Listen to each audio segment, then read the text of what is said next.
पाकिस्तान इसलिए नहीं बना था कि यहाँ जरदारी और शरीफ अमीर बने।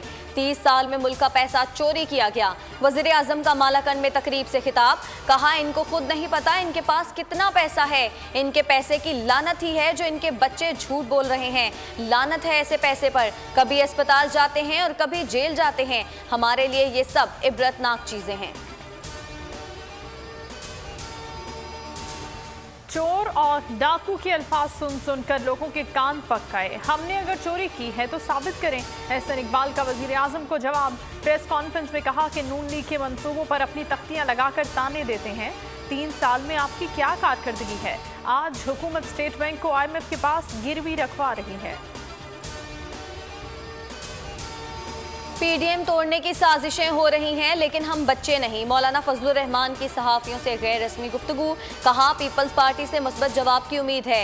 एहतजाजी तहरीक के अलावा कोई रास्ता नहीं। अगर सिर्फ ऐवानों में लड़ना है तो फिर PDM क्यों बनाई। असम्बलियों में जाने या अवाम में जाने में से एक रास्ता मुंतखब करना है। हमने अवाम में जाने का फैसला कर लिया है। लॉन्ग मार्च रमज़ान के बाद होने की उम्मीद है।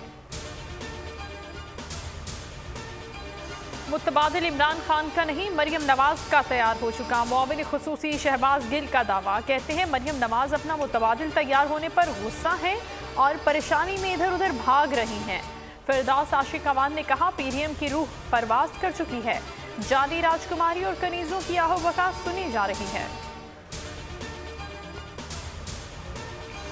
NA 249 कराची में ज़िमनी इंतखाब। पार्टी टिकट अमजद आफरीदी को देने पर PTI के अंदरूनी इख्तलाफात शदीद।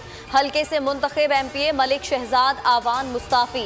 असम्बली रुकनियत से इस्तीफ़ा। गवर्नर सिंध और अपोजिशन लीडर को भिजवा दिया। कहते हैं अपने हल्के से पार्टी का जनाजा निकलते नहीं देख सकता। DRO की पोलिंग के रोज़ हल्के में फौज और रेंजर्स तैनात करने की सिफारिश। सूबाई इलेक्शन कमीशन को खत लिख दिया। NA 75 डस्का रीपोलिंग के सुप्रीम कोर्ट ने इलेक्शन कमीशन का फैसला मुअत्तल करने की PTI की इस्तदाद दोबारा मुस्तरद कर दी। जस्टिस उमर अता बंदियाल ने रिमार्क्स दिए कि इलेक्शन कमीशन का जवाब और तफसीली फैसला अहमियत का हामिल है। आईनी इदारों का एहतराम करते हैं। इलेक्शन कमीशन के मुताबिक डस्का में ज़िमनी इलेक्शन 10 अप्रैल को शेड्यूल है। वज़ीर आज़म का इत्तेहादियों को विफाकी काबीना में शामिल करने का फैसला। बलूचिस्तान अवामी पार्टी को 2 वज़ारतें। MQM वज़ीर मुमलिकत का कलमदान मिलने का इम्कान। बाप से सरफराज बुख्ती और इसरार तरीन मजबूत उम्मीदवार। MQM से फैसल सब्जवारी की नामजदगी मुतवक्के। वज़ीर आज़म जल्द इत्तेहादी जमातों के कायदीन से मुशावरत करेंगे। IMF से $500 मिलियन की किस्त लेने का मिशन। हुकूमत IMF की एक और कड़ी शर्त पूरी करने को तैयार। वफाकी हुकूमत का इनकम टैक्स छूट खत्म करने के लिए ऑर्डिनेंस लाने का फैसला। मुख्तलिफ शोबों में 140 अरब की इनकम टैक्स छूट खत्म कर दी जाएगी। ऑर्डिनेंस के लिए समरी काबीना ने मंजूर कर ली।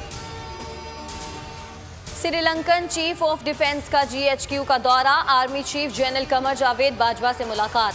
बाहमी दिलचस्पी के अमूर और खित्ते की सिक्योरिटी सूरत हाल पर तबादला ख्याल। जनरल सलवा ने खित्ते में अमन के लिए पाकिस्तान के किरदार की तारीफ की। आर्मी चीफ से बहरीनी नेशनल गार्ड के कमांडर जनरल शेख मोहम्मद बिन ईसा की मुलाकात। 2 तरफा दिफाई ताउन मजीद बढ़ाने पर इत्तेफाक किया गया। कोरोना का फैलाव रोकने के इकदामात। इस्लामाबाद में रात 10 बजे के बाद आउटडोर डाइनिंग पर पाबंदी आयद।